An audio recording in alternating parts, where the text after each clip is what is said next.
New York Times reported that you had a phone call with Maduro. Did you?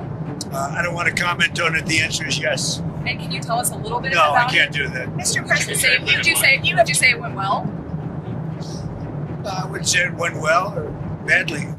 Why the airspace above Venezuela should be considered closed. Because we consider Venezuela to be not a very friendly country. Does your warning mean that an airstrike is imminent, or should we not read it that way? Don't read anything into it. Amid Trump's bellicose rhetoric against Venezuela, the U.S. president spoke to his Venezuelan counterpart, Nicolás Maduro. Neither the White House nor the Venezuelan government has revealed anything about the secret phone call amid the exchange of salvos from both sides. It was the New York Times that first reported the confidential conversation. According to the report, the call took place late last week between the two leaders and also involved Secretary of State Marco Rubio. During the call, the idea of holding a meeting in the U.S. was raised. However, officials said that there are currently no concrete plans for it. Surprisingly, the conversation occurred only days before the State Department designated the Cartel de los Soles, allegedly headed by Venezuelan President Maduro, as a foreign terrorist organization. Trump has now broken the silence about the phone call and revealed a few details. U.S. President confirmed on November 30th that he had spoken with the Venezuelan president, but refrained from providing any specifics about what the two leaders discussed. "I don't want to comment on it. The answer is yes," a seemingly disappointed Trump said when asked if he had spoken with Maduro. He was speaking to reporters aboard Air Force One. "I wouldn't say it went well or badly. It was a phone call," Trump said regarding the conversation. However, when he was asked about his order to close Venezuelan airspace and why it should remain shut, the president didn't hesitate and said, "Because we don't consider Venezuela to be a friendly country." Even though Trump didn't reveal any details about the call, his one-liner answers speak volumes about the end result of the private call with Maduro. But the most important question is, does Trump's order mean that U.S. airstrikes on Venezuela are inevitable? Watch. Trump's answer: Mr. President, on Venezuela, can you tell us more about why the airspace above Venezuela should be considered closed? Because we consider Venezuela to be not a very friendly country. They sent millions of people, really, and probably a number in excess of that. And a lot of those people shouldn't be in our country, from jails, from gangs, from drug dealers, from all of the people that came into our country shouldn't have been in our country, causing a lot of problems. Does your warning and drugs. Does your warning mean that an airstrike is imminent, or should we not read it that way? Don't read anything into it. The New York Times reported that you had a phone call with Maduro. Did you? I don't want to comment on it. The answer is yes. And can you tell us a little bit No, about I can't do that. Mr. President, Would you say it went well? I would say it went well or badly. It was a phone call. Yeah. you've made so Can you talk a little bit about the strikes and the controversy around Secretary of Defense Pete said? I don't know anything about it. He said he did not say that, and I believe him 100%. You don't know if there was You're talking about the two men? the second strike to kill the two men. No, he said he didn't do it. He said he never said Would it. you be okay with that if he did?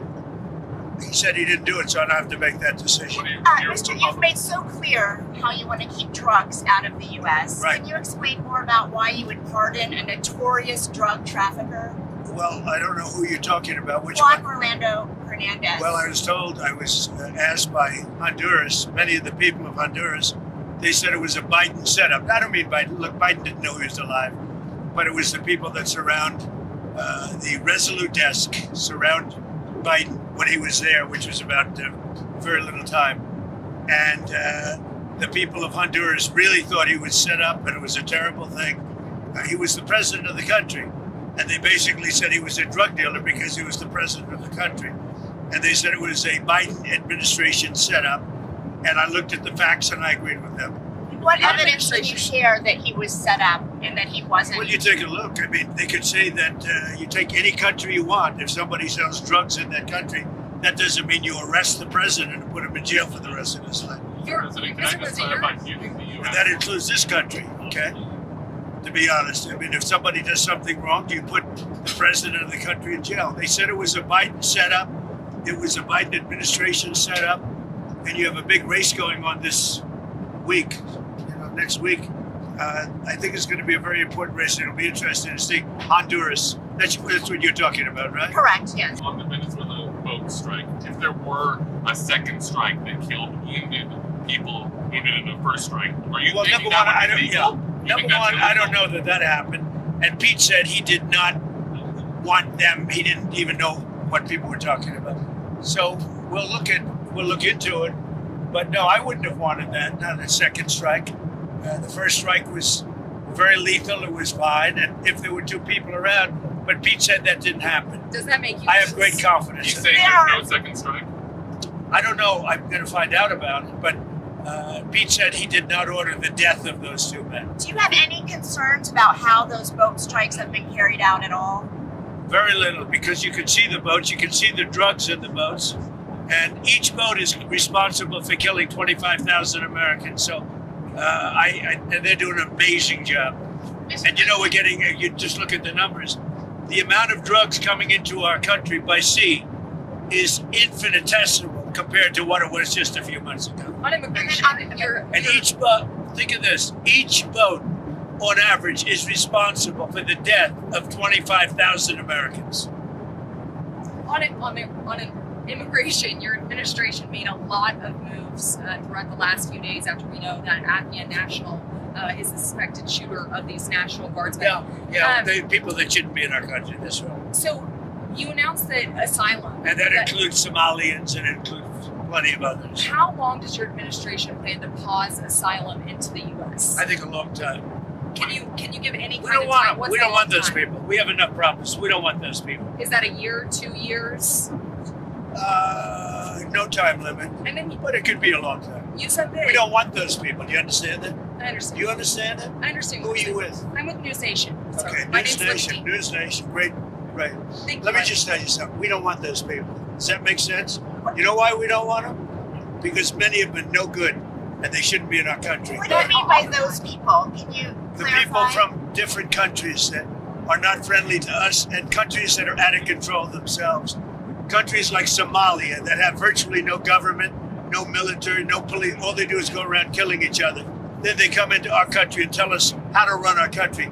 We don't want them. What are you talking How about? You many talking countries roughly? You got to talk up. She said how many countries?